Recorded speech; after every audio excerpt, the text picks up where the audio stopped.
2 p.m. Bible study. We're on like Donkey Kong. Well, if Donkey Kong were a Missouri Synod Lutheran pastor in Louisiana. Good stuff today. We got to wait for some folks to appear. It always takes them a slight delay on them coming on.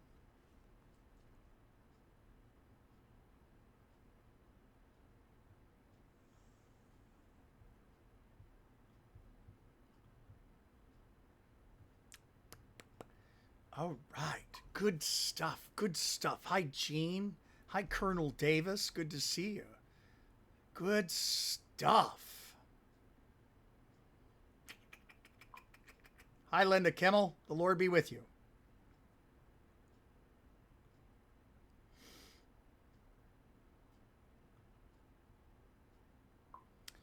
Ba, ba, ba, ba, ba. One more.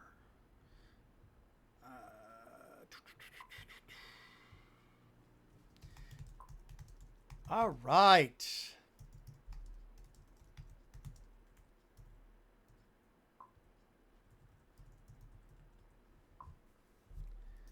It's going to be a good day. It's going to be a good day. Hi, Earl. Good to see you. Hi, Mary Lynn. Oh, yes, it's the... Oh, yes. It's my ordination anniversary, Mary Lynn. Rich Hines. Oh, Rich Hines. That guy.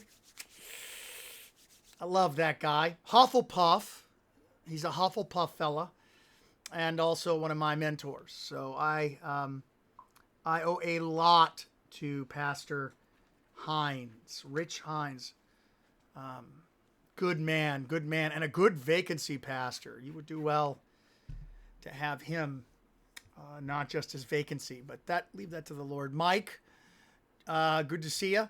Sue, good to see you. Cindy, thanks for the ordination anniversary. Cheryl, I'll pass that on to Sophia. And it's a big day, big day, big day. All right, remember we're having a discussion.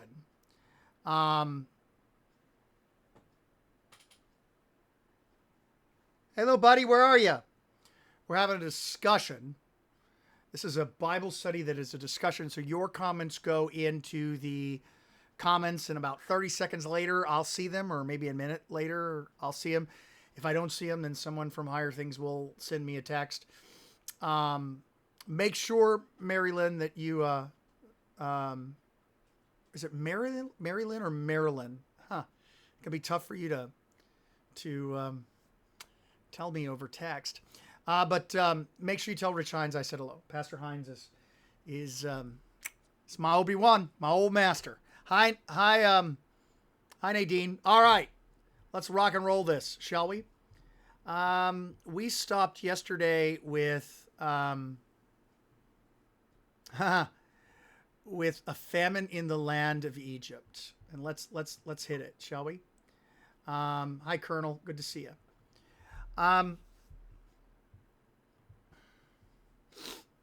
So there was a famine in the land. So remember, God has given Abraham, this idol worshiper, a promise. Hi, Jennifer. Good to see you. Erica, good to see you.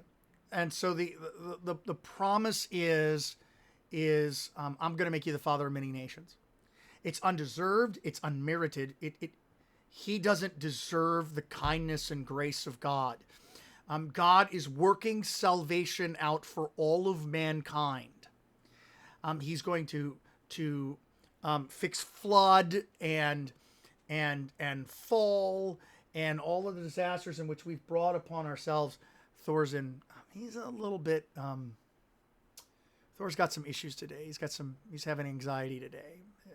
I don't know really what the deal is, but come here, buddy. Come here, boy. Come here, boy. So, now there was a famine in the land. So Abram went down to Egypt. Pastor Yeager, the Lord be with you. He went down to Egypt to sojourn there.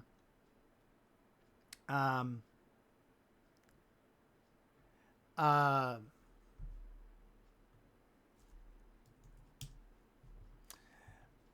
sojourn. I love that word, to dwell there. To dwell there. To so there's a hunger in the land, so he goes to the land of Egypt to dwell there. And the famine was severe in the land. And when he was about to enter Egypt, he said to Sarah, his wife. Now, we know that Sarah's his wife. Moses knows Sarah is his wife. And so the repetition that Sarah is his wife is for emphasis. What's about to happen? Thanks, Pat. What's about to happen is, well, we're going to look at it. I don't believe that this is Abram's finest moment. But the emphasis here is the pericope begins with his wife. So Sarai is his wife, and he's going into Egypt, and he's going to do something which stretches that, which stretches that.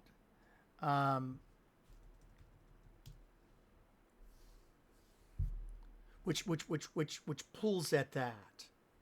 And God's going to rescue him and his wife, and by grace alone, not by works. But let's hit it. 11. And he said to Sarah, his wife, look, I know that you are a woman of Morah, your side, you're hubba hubba. You know what I mean? You're beauty pageant beautiful. Now, to put this in context, Abram is 75. Sarah is 10 years younger than him. That makes her 65. And as they go in, don't spoil it, Jaeger. As they go in to Egypt, his concern is, hi, Terry Lynn, the Lord be with you. His concern is, you're a hottie. Okay. Verse 12. And when the Egyptians, they yara you, when they see you, they will say, this is his wife. And then they're going to off me. They're going to slay me, but you will live. So the issue here is no, 75 in actual years, Thor. She's 75 in actual years. Just over there texting or something, buddy? Come on, boy. Come. Thor, come. He is all wigged out today. I don't know what the deal is. And to give him some of his anxiety meds because he's just shaking. It's all about me. This is all about you, Pastor Yeager. You're right on.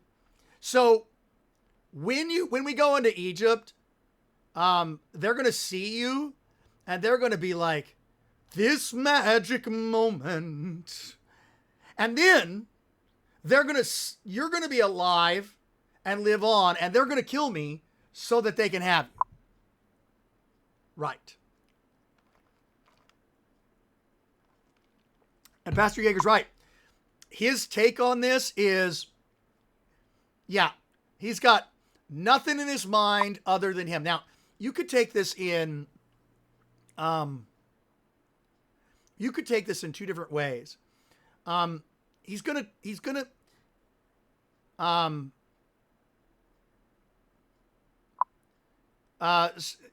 let's say that you're my sister, so that it may go well with me because of you,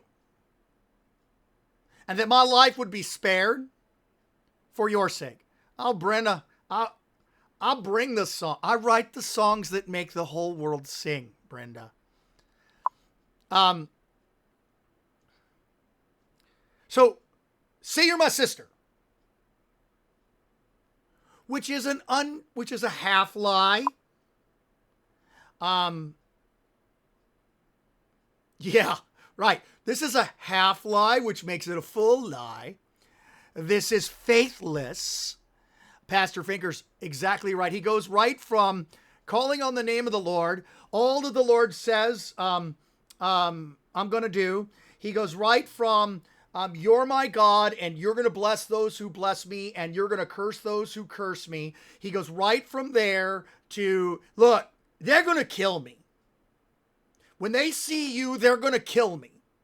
So I'm going to need you to say that you're my sister.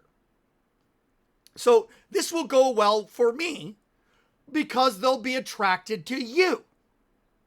And my life will be spared for their desire for you. What a hot mess this is. Can you even imagine?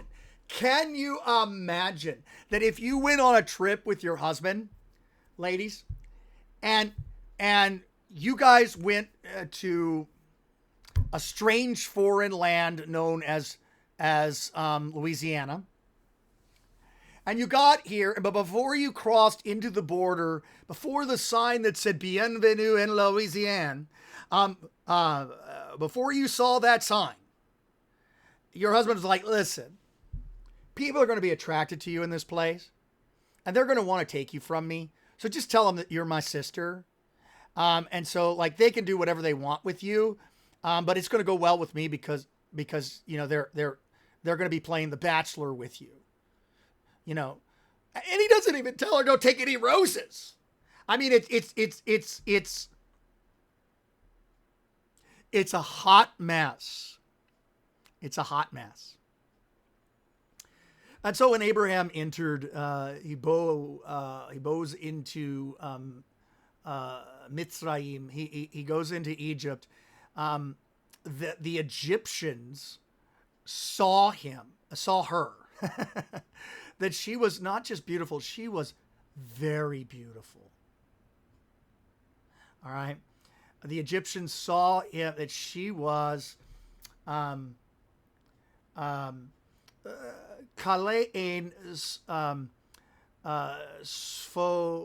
Sfodra. The Septuagint captures it as, she was violently beautiful. She was extremely, she was, you know, and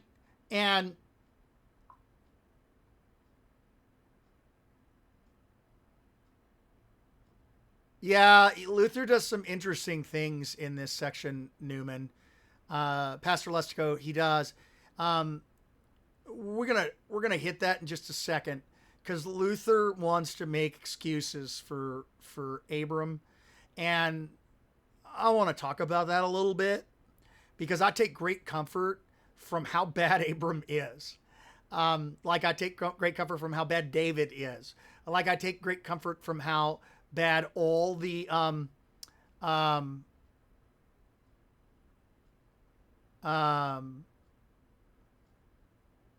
Richard, that's a great observation. When you're living 160 years, 65 could be the new 40. Anyway, we'll get back to that.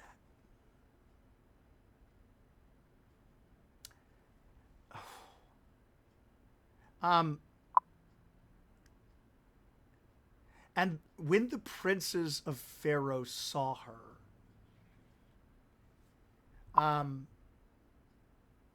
when the leaders of the Pharaoh saw her, they praised her to the Pharaoh. They they Alleluia'd her to the to the Pharaoh. Hey Lamed Lamed. That's the pronunciation. So they give her the love. Pharaoh, she is beautiful. Oh, you know what? To quote an '80s Saturday Night Live skit. The officials of Pharaoh looked at her and is like, "You look marvelous, and you know who you are." And I don't know whether or not, and she's taken into Pharaoh's house. Now I hope she's singing with my girlfriend Beyonce that if you want it, you're going to have to put a ring on it, because there's already a ring on it. This is just a hot mess. And this is one of the first stories where you read it in Genesis and you're like, oh my goodness, these people are bad. Like, this happens all the time. I need to fix my squeaky chair. But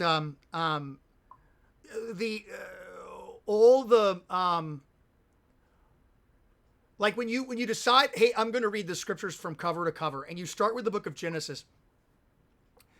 Murder, you see that on TV. That's on Criminal Minds, NCIS, that whole shebang. So that's no big deal. You see the flood. That's no big deal. But you get to this point and you're like, wait a tick. This is not cool. And Pastor Yeager's observation of this is Abram is as bad as a husband as Adam. Remember, Adam is like, this fruit's supposed to kill us. Why don't you try it first? So like, I can't get over how like I'm not comfortable with this.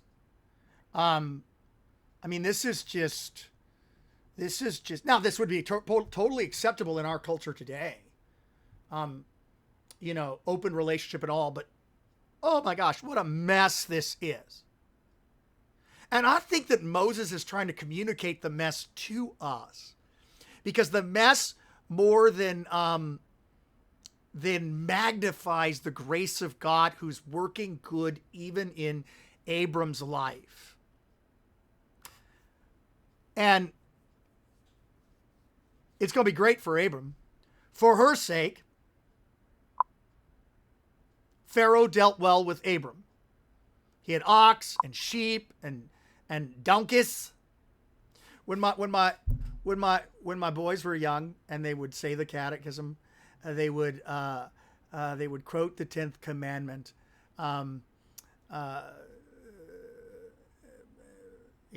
That you shouldn't covet your neighbor's ox, donkey, and they because their framework for donkey was the donkey in Shrek. They would say, we don't covet donkey, and no Shrek and no princess. We're not going to covet Shrek or princess either. So when they would rattle off the commandments as young pups, 3 and 4 year olds, they would their frame for donkey was Eddie Murphy's portrayal of the donkey in Shrek. Male donkey, male servants, female servants, female donkeys, not to be confused with female dogs, and camels. Gotta have camels. Love me some camels. Anyway, 17. Now, where's Sarah? While all this is going well, Sarah is in Pharaoh's house. And Pharaoh is playing The Bachelor with her. Bringing her flowers and stuff. Yeah.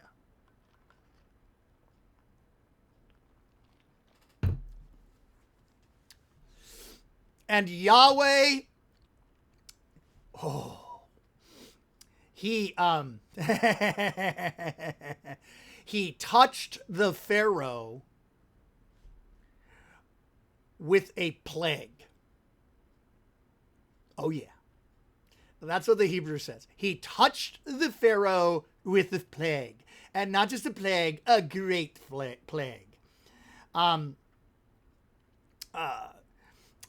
Hebrew is, the Septuagint is etadzo. He visited Pharaoh. That's a visit you don't want. That's God showing up. He's like, yeah. I love the thinker on this one. Gotta love Genesis as the Near East turns. As sands through the hourglass, so are the days of Abram. This is General Hospital combined with the days of our lives. What is great about this is Luther does these like tricks where he does these flips to protect Pharaoh. He does admit, to protect Abram. He does admit, oh yeah, Terry Len, that does stop the frisky business. Pharaoh's like, I've got this rose for you. You're my choice. Would you be my Valentine? Even though Valentine's Day is a little early for Valentine's Day, but the Lord visited Pharaoh with a great plague. And the reason why he did that,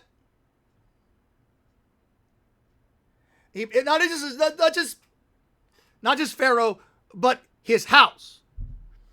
Okay? By the way, pharaohs will be visited by plagues in the future. Maybe the dean will take you through the book of Exodus. Pharaoh, with great plagues, because of Sarai, because of the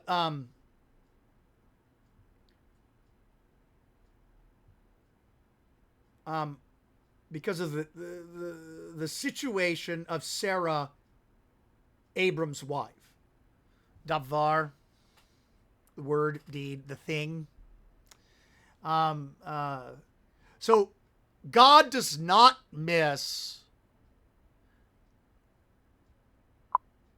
Abram giving his wife away. And God is faithful to that marriage, even when faithless Abram isn't.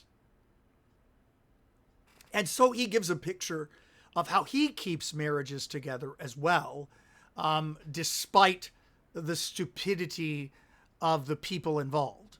And if you're thinking, and Luther does this thing where, like, there's a faithful way of thinking about this, that Abram is as wise as a serpent and as gentle as a dove, that he knows that the promise is what's most important, and that the promise and the seed comes from him. So he needs to do whatever he can in order for that line to continue. Now, that is not foreign to Abram, and I think that Abram thinks this. All you got to do is Hagar. But that's faithless. That's taking matters into your own hands. This is faithless. This is taking matters into your own hands. But God, who is rich in mercy, who is working through our salvation with fear and trembling in the life of his saints, his patriarchs, he shelters Abram from Abram. He protects Sarah from Abram and saves his church. So Pharaoh, he calls Abram. Oh, that's church language. You got it. Whoever's on the higher things account, you got it. Sneeze. Excuse me. I don't have the Rona. I just have dust in my nose. I absolutely love this. Pharaoh calls Abram and says to him, "What is this you have done? Why did you not tell me she was your wife? Why did you say she's my sister? So that I took her for wife."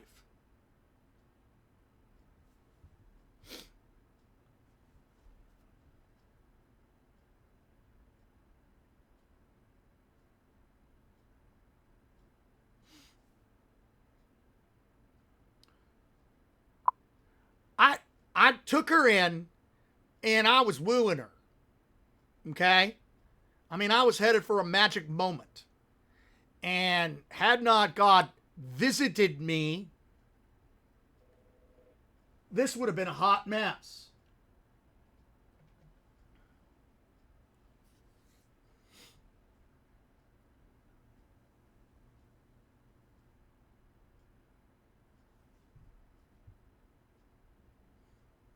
He took her.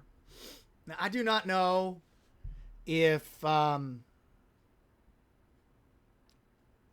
he took her.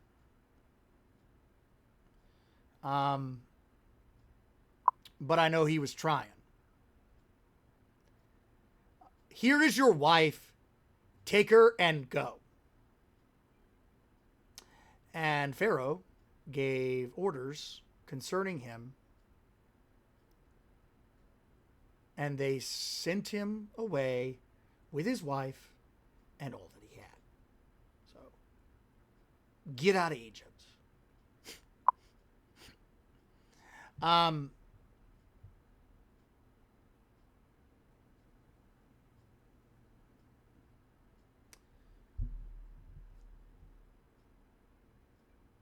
want you to contrast this with your Lord Jesus. I want you to think this through. I mean, because there's that moment in the trial where Jesus could escape judgment. Thank you, Jennifer. There's that moment in the trial where Jesus could have escaped judgment, where all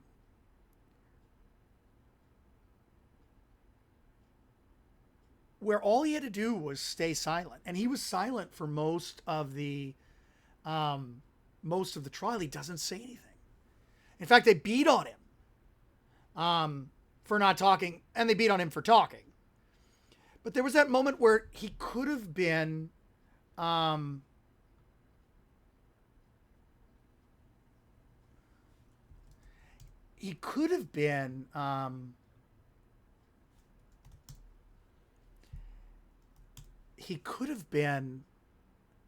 quiet, and the false witnesses would have failed. Are you the Christ? If he doesn't say anything, they don't have enough to convict. If the glove don't fit, you must acquit. I mean, if he had, any legal team was like, you have the right to remain silent. You have the right not to incriminate yourself. That's not an ancient right, but still, you get the point. But unlike faithless Abram, he stands up and says, "You will see the Son of Man coming in the clouds of heaven," which is literally, I'm the Christ. I'm the bridegroom. I'm the husband.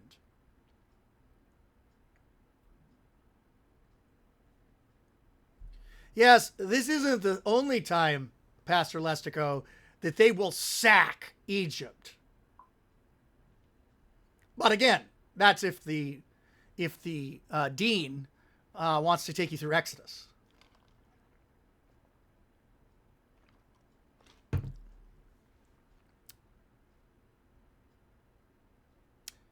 Christ is faithful. Christ doesn't deny his bride. Christ takes the cross. They kill him.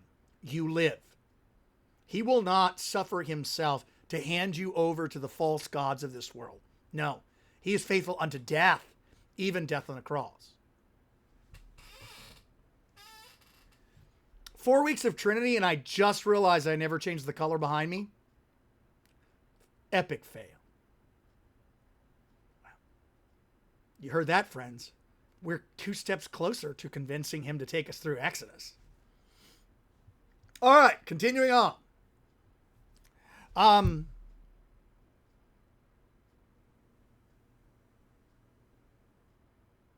So get out of the country and take my stuff with you.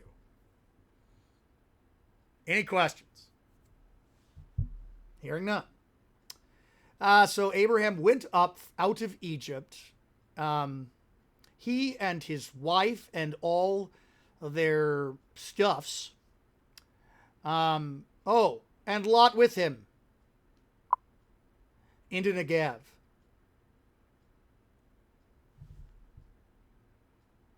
The Septuagint says into the wilderness.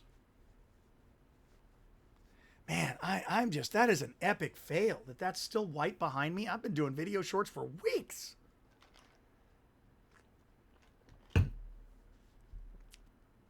I guess it's 3 weeks.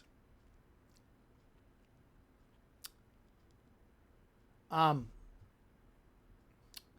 Abraham's on lifestyles of the rich and famous. He is plusios. He is rich, says the Septuagint. Extremely rich. He is violently rich with flocks and herds and coins and money, silver and gold. And he journeyed on from Negev as far as Bethel, to the place where his tent had been at the beginning, between Bethel and Ai. And so he's back at the beginning. There's a Donna Lewis song back at the beginning, but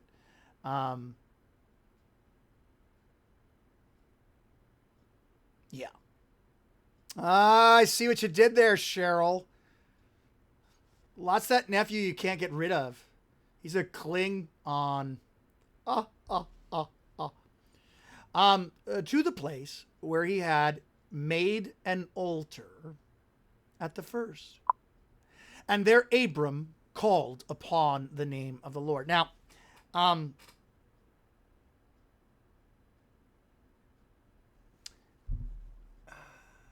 Korah, that could be called. It can also be proclaimed, which is here at this point, Luther makes the point to say,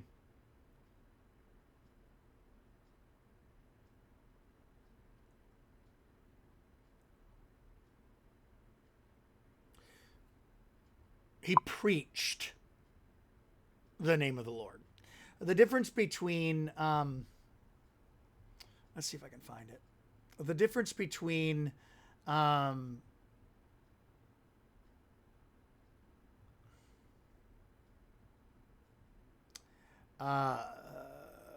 calling on the name and calling in the name, proclaiming in the name. And so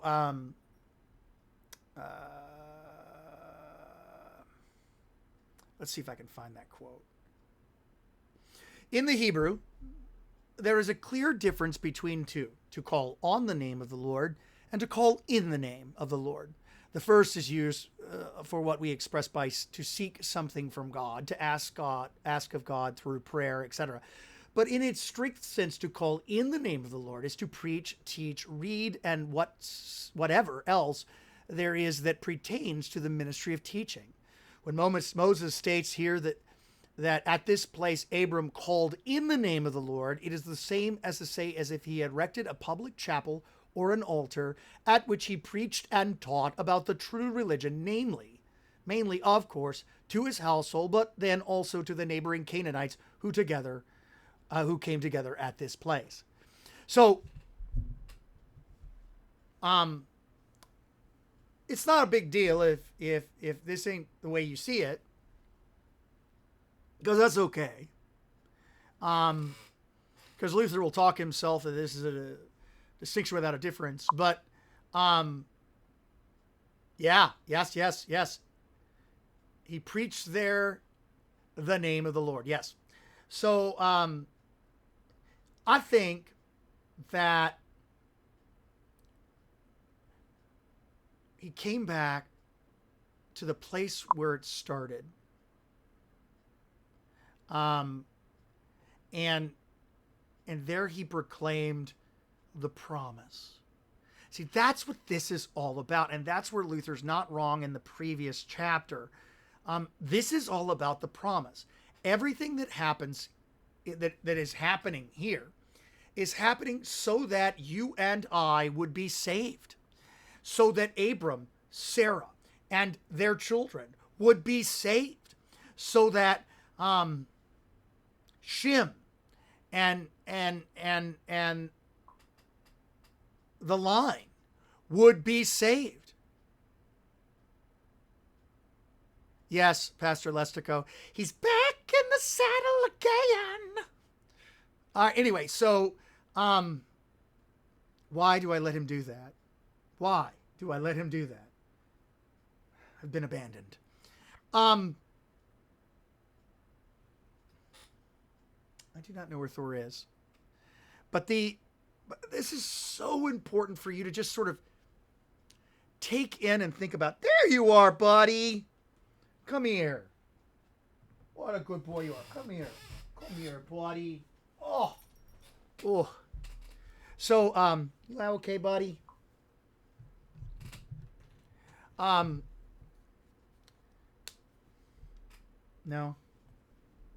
No.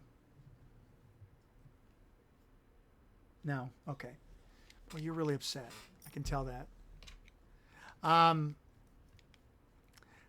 blame Listico. That friend of mine, Lord, that you gave me, he quoted Aerosmith and I sang. And so it was. A little worried about this guy. He's under a little bit of stress. So I don't know what his problem is, but he's been weird today. Maybe that he's picking up that rain. Maybe it's an elders meeting day and he knows how I love those elders meetings. Woo! Love those elders. Okay, so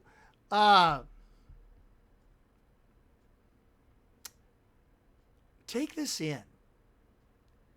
The gospel that he preached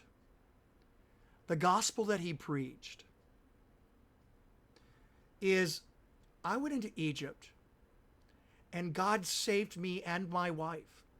And he blessed me despite me. And he saved me despite me. And the Egyptians gave me stuff despite me. And God was good to me despite me. And God was good to my wife despite me. And that God works all things out for good.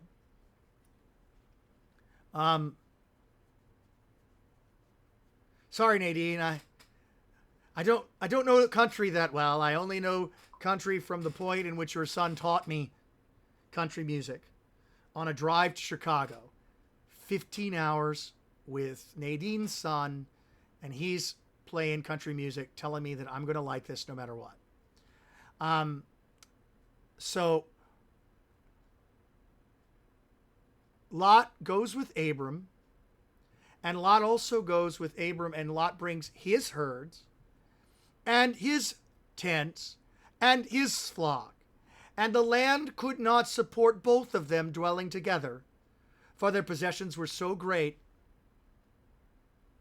You see the boy shaking? Because the land was so great, because their possessions were so great, they could not dwell together.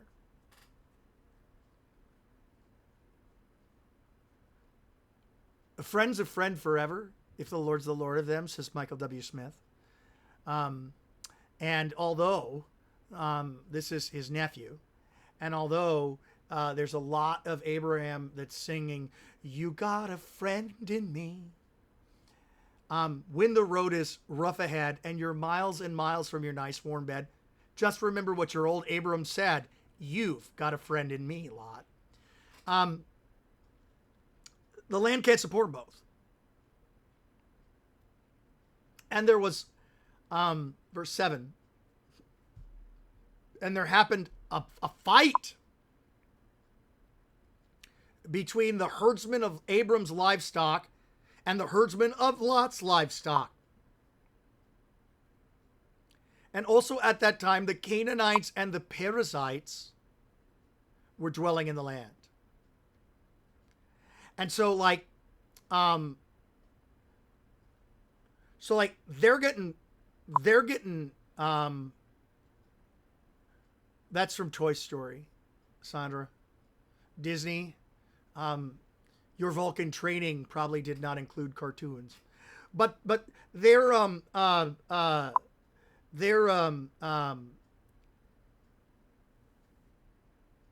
and I think this is also a gentle reminder of what's ahead. The Canaanites and the Perizzites are there.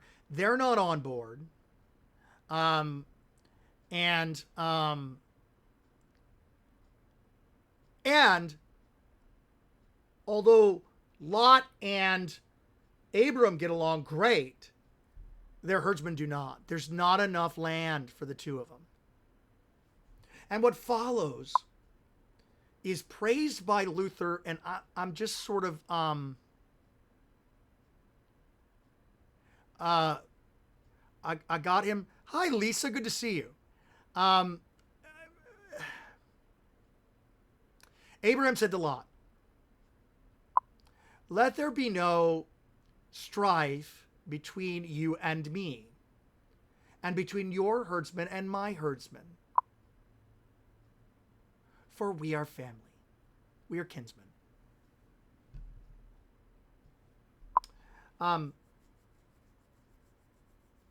So Abram looks at Lot and goes, "We are family." Right, buddy? Come on, everybody. Sing. Oh, yeah, this boy's all stressed out. I can tell. He's all messed up. Is not the whole land before you? Separate yourself from me. If you take the left hand, then I'll go right. And if you take the right, I'll go left. Okay. This is the land in which the Lord gave Abram, not Lot. Abram, not Lot. Abram.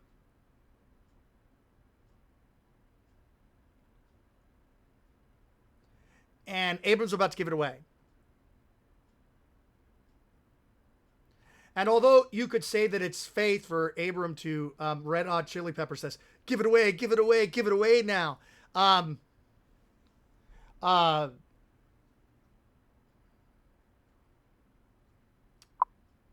not really sure this is cool. Well, I guess there's a way of faith to look at and say, well, all this is mine, and so I can share with you in faith that God's going to bring the whole thing together. But the Lord gave him this land, and now he's giving it away. And again, God's going to work it out for good. And God's going to make it work. What's up, buddy? You look a little. He's a little chill.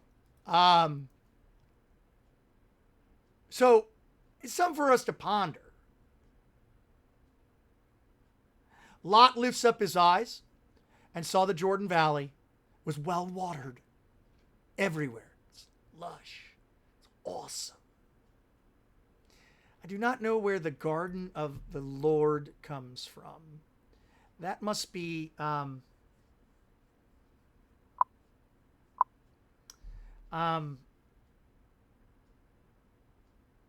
it's well drunk, and it's not spoiled, because the Lord hasn't wasted Sodom and Gomorrah. So that is a little bit of spoiler alert here. So, like, Lot lifts up his eyes and sees something that looks as lush as Egypt in the direction of Zoar. It's got like all the beautiful land. It's the primo land. And Lot chose for himself all of the Jordan Valley, and Lot journeyed east, and thus they separated each other. And Abram settles, verse 12, and Abraham Yeshus. He settles and dwells in the land of Cana, while Lot settled amongst the cities in the valley and moved his tent as far as Sodom. And we will get back to that.